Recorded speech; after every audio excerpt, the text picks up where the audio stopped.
We are Team Urban, and we have been married now about 23. Yeah, June 14th will be 23. It'll be 23 years this year. People often ask us, what is the secret to staying married? And we have a standard answer that we have employed for many years now. And the secret to staying together is simply Don't give up on the same day. you don't give up on the same day. You both can't give up on the same day.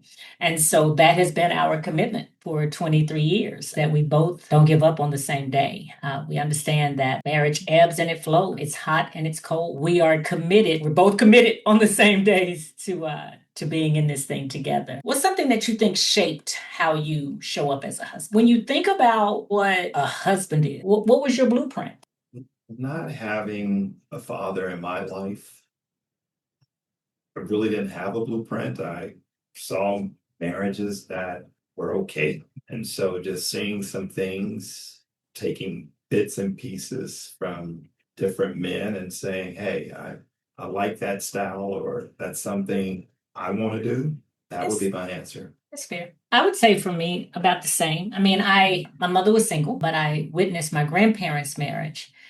And there were absolute things that I saw modeled that I wanted to repeat. And then we do repeat. And there are things that I saw that I was like, yeah, no, I don't want necessarily to do that. So I think I know that my home life shaped me. And factually, the way I show up for you is even better because it's my second marriage. We certainly have different lifestyles or Yeah. different upbringing. Right. And you help me. You are a great wife, but you certainly you make me feel like I'm the only person in the world. And it's just the little things you do that I know. Anytime there's invitations that go out, you are very, very big. Even if you send emails on my behalf, you always make sure if it's not Mr. and Mrs. Mark Irvin, it's always my name first, reminding me of who I am and that I'm the head of the household. Now, that doesn't mean that I'm always right. Right, because I'm the neck. That's right. And the neck can get the head to go wherever she wants it to go. Right. Little things like that. I mean, kind of shape me as a husband and help me as a man as well. Okay, thank you for that. Thank you. And so I touched a little bit on this being a second marriage for me. And I was having a conversation recently, and we were talking about the naivete that goes into marriage. When you enter marriage, there's this certain naivete that you have about how it's going to look, the romance and the flowers. And because what made most of us want to be married was dating. Like you dated somebody, and so how you show up when you're dating somebody, that's what makes you say, hey, I want to do this for the rest of my life with this person. And then we get married and the dating person doesn't really show up because life kicks in, right? And so one of my sister friends was mentioning that, with in the area of the naivete, that it's good, right, as you're starting out. But I think for me, it was good for us in that I didn't have it. What I knew going in, because I was only married a short time the first time, what I understood was that it can fail. Mhm. And so I remember early on when we would talk to people and they would say things about, divorce is not an option. Divorce is not an option. And I was always of the mindset, or I became of the mindset, divorce is an option. It's just not one we're exploring right now. Right? Because I think when you say it's not an option, you're being delusional. It's not naive. It's delusional. Almost becomes catchphrases. It does. Like don't go to bed mad or work out everything, and you're like, I'm sleepy. It's 3:00 in the morning. I'm sleepy. We can continue to talk. But I'm right now. I'm right, you're right, and we're not going to get anywhere. So why stay up? We can revisit it tomorrow or at a different time. So learning not to major in the minors, right? Learning to keep each other first. And not keeping score. Right. I mean, it's not. The Spooners gave us that. Yeah. You remember that? The Yeah. Spooners gave us that. The Spooners said a key to successful marriage. It was Dave Spooner that said. David Ann Spooner. Austin, Texas. And they came to celebrate our anniversary with us. And they said, don't keep score. We also have had some phenomenal, oh gosh, I'm gonna get teary eyed. We've had some phenomenal people in our lives pour into our marriage. And so I want to do a pause, but I want to do a shout out to Daryl and Lois Goss. For sure. I want to do a shout out to Raymond and Charlene Gregory. For sure. I'll do a shout out to Joe and Laverne Parker. Mm-hmm. Richard and Sarah Gaines. We may not have had things modeled for us as children, but we have absolutely had people who have poured into us as adults and as marrieds, and who have pulled our coattail, have told us when we were wrong, have told us when we were headed in the right direction. And so They tell me I was wrong most of the time. yeah, because you were. No, you were wrong. I'm just going by what I Daryl told me that. he It's did. Element C. Well, he did. And so, those moments and looking back on that, how now we are the Daryls and Lois and the Raymonds and Charlene's to people, And so, we're just here, two people who are committed to not giving up on the same day, two flawed individuals who serve a perfect God. I certainly got to mention our kids. Oh my gosh. The 26-year-old and the 17-year-old. Yes. For me, it is so important to do things right by you so that they can see it. So their testimony will be able to be, Right. you know what? I function like this because this is what I saw.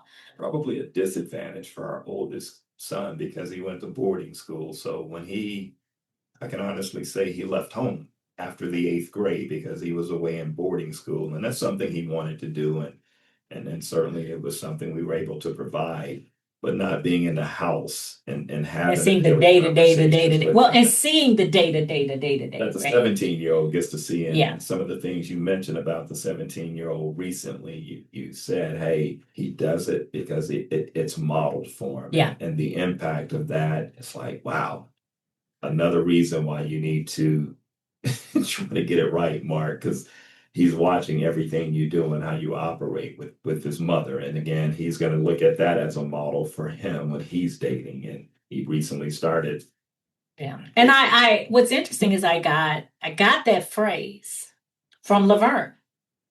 We were at her eldest daughter's bridal shower, and the room was filled with women, and everybody is giving their advice, right? And it's some of that, don't go to bed angry, don't blah, those things. And so my advice, which I thought was pretty dope, and it was that, any two consenting adults can have a wedding. It takes two committed people to have a marriage. That's my tagline, mic drop.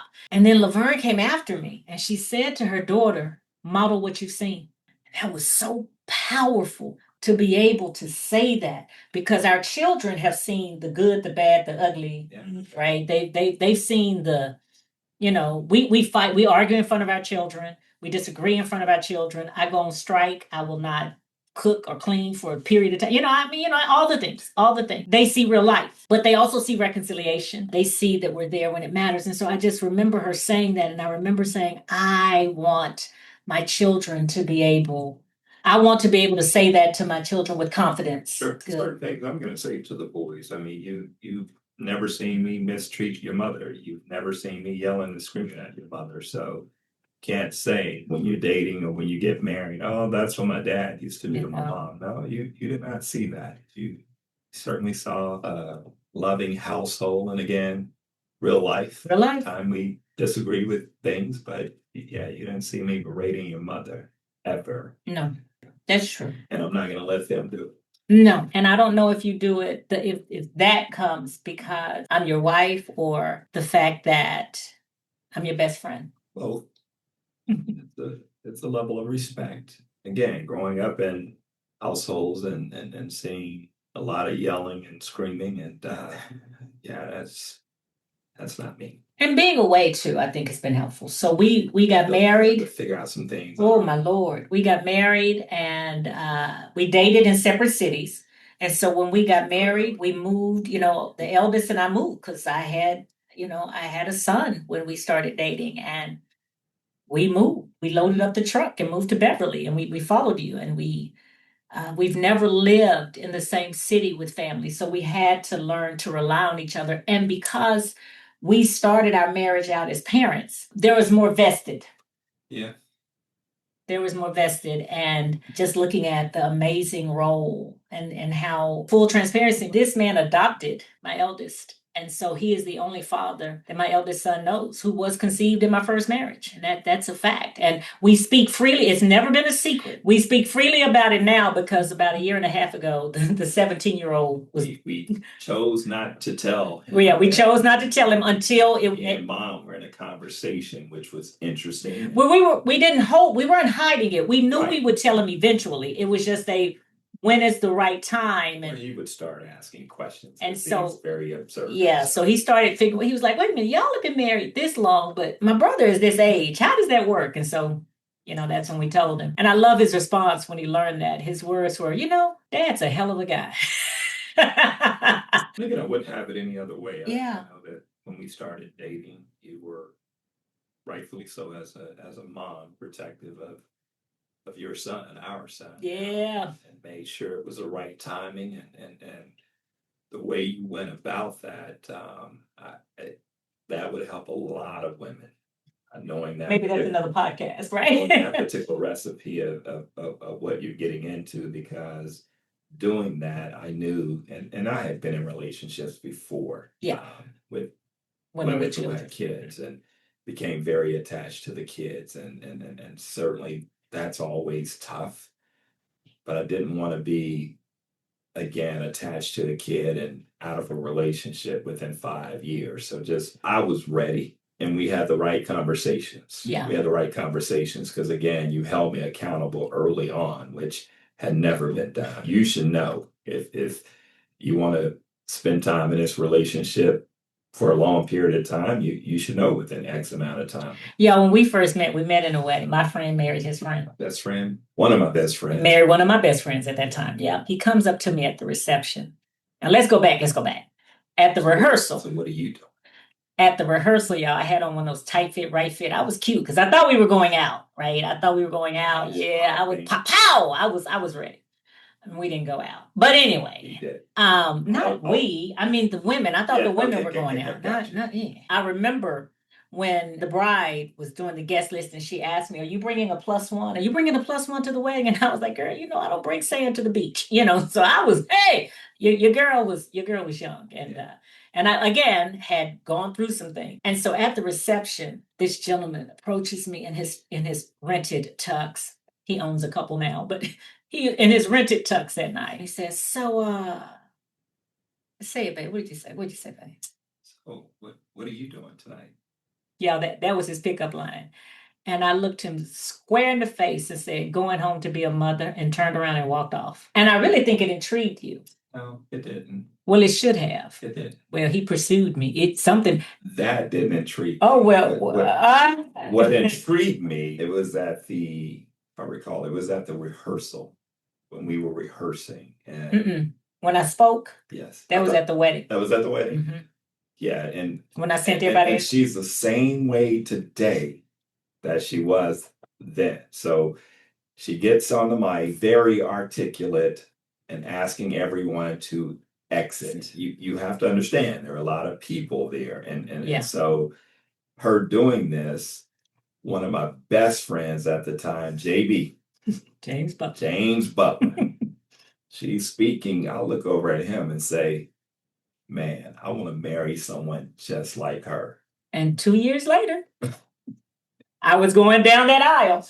I was coming to you. And what is. And he will be the first to say that's exactly what Yeah, he said. he And would. he ends up marrying her. He 'Cause it was would. June of 2021. It was June of 2001. 2001. And then we got married in June of 2003. Another friend, your friend, got married in 2002.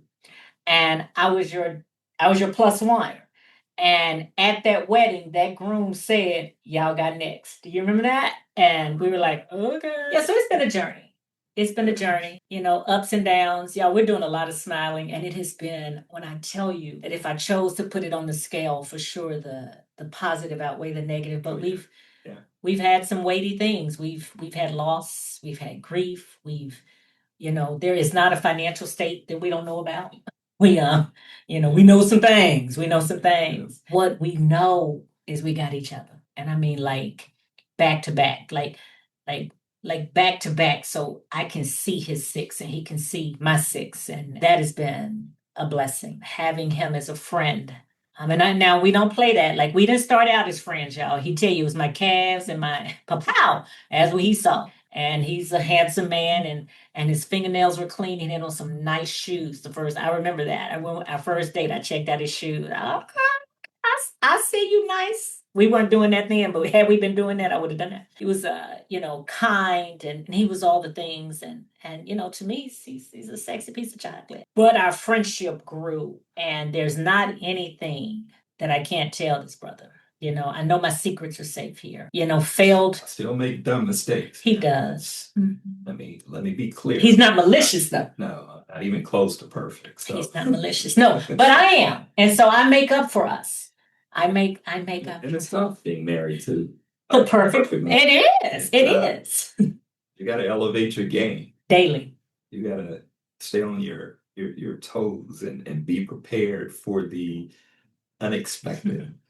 And the unexpected isn't a bad thing. You just Jamie is full of life and full of conversation. So I'm not nearly as talkative. So I remember early on in our marriage, and I've been in leadership for a long time. This is year number 35 for me in leadership or leading people. I remember one day coming home from Abbott Laboratories in Austin, Texas, and my wife, I can't remember, maybe I was in a mood or something, and she asked me, "How do you treat the people who report to you?